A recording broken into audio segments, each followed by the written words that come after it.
संपूर्ण ओबीसी समाज धनंजय मुंडेंच्या मागे आहे। परत आम्ही बोललो की म्हणते लगेच हे जातीवाद।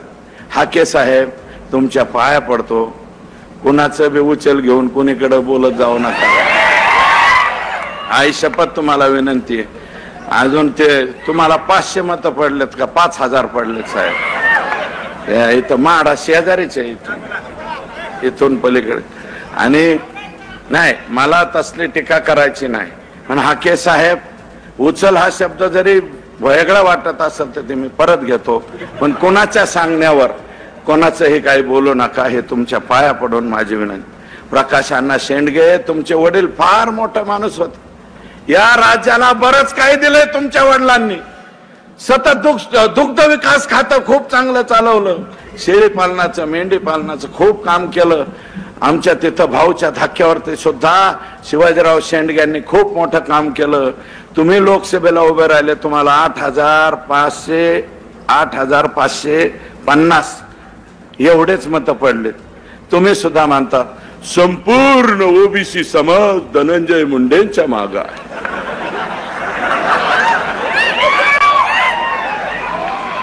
ओबीसी समाज संपूर्ण मागे, आणि हे तर कोण आहेत आता हे बसलेले? फक्त मराठ्याचे आहेत का? आम्ही 4-2 लोक आहेत, पण बाकीचे सगळ्या समाजाचे लोक आहे ना। मग कुठला ओबीसी, कुठला मराठा, कुठलं काय, याच्यात काय राहिले?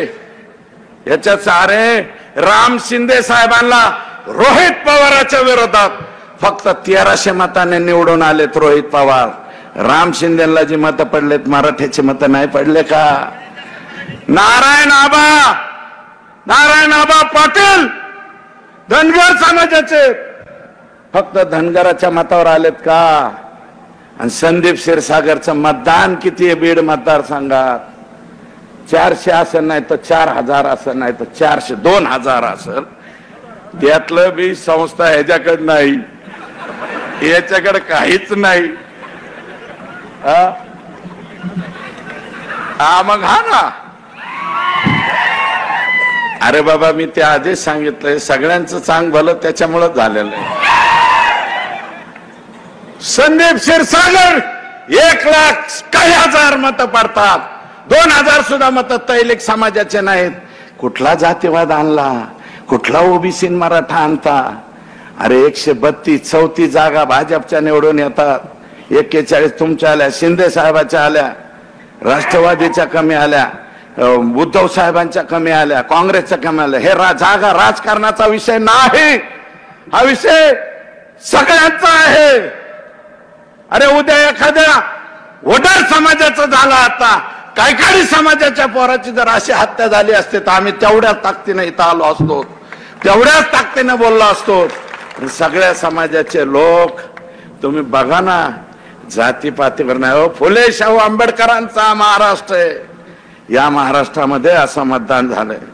आणि हे कशाला हो धनगर, कशाला मराठा? सगळे आमचेच आहेत, धनगर बांधव आमचेच आहेत, पिवळा आमचा, जय भीम आमचा आहे, सगळे आमचे आहेत, आम्ही सगळे एकत्र आहेत।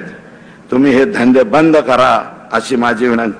बोला भाऊ, तुम्हाला काय बोलायचं असतं तर बोला, आम्ही तुम्हाला उत्तर देणार नाही, पण तुमचं जे चाललंय ते बरोबर नाही, एवढीच आमची विनंती आहे।